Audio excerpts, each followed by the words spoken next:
گەورە دەفەرمێ والذين يؤذون رسول الله لهم عذاب أليم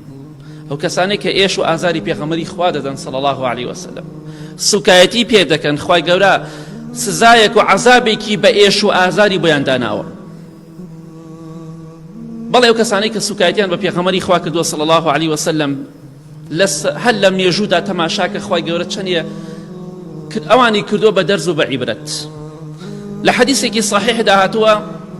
کە ئیمامی مسلم ڕیوایەتێکە لە ئیمامی ئەنەسی کوڕی مالیکەوە ڕەزای خوای پەروەردگاری لێبێت دەفەرمێت پیاوێکی گاور هەبوو لە سەردەمی پێغەمبەری خوادا صلی الله عليه وسلم مسلمان بوو بەڵام زۆری نەخایان ئەم پیاوە دووبارە بووە بە گاور ڕای کرد بۆ ناو گاورەکان و کافرەکان ئەمجا لەوێ تۆزێ قەدریان گرت و بەرزیان کردەوە ئەم پیاوە چونکە وحی دەنووسی بۆ پێغەمبەری خوا صلی الله عليه وسلم خوێنەوارێکی باش بوو کە قورئان دادەبەزی دەینووسیەوە یەکێک لەو کەسانی کە وحی دەنووسیەوە قورئانی دەنووسیەوە چەند سەحابەیەک بوون یەکێک لەو کەسانش ئەو کەسە بوو کە تازە مسلمان بووە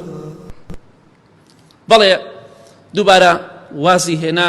ئەمجا دەڕۆژ بۆ لای کافرەکان لەوێ چی دەوت ئەیوت محەممەد صلی الله عليه وسلم هیچ شتێک نازانێ ئیلا ئەوە نەبێ کە من بۆی دەنووسم بەس ئەوە دەزانێ چونکە خوێنەواری نییە هیچ نازانێ ئەوەی من بۆی نەنووسم نایزانێت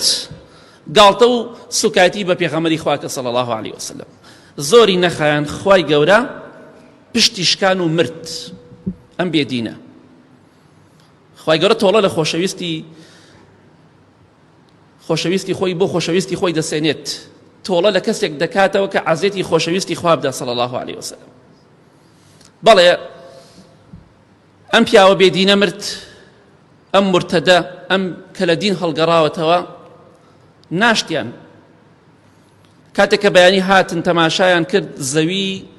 مردوەکەی فڕێداوە مردوەکەی قبوڵ نەکردووە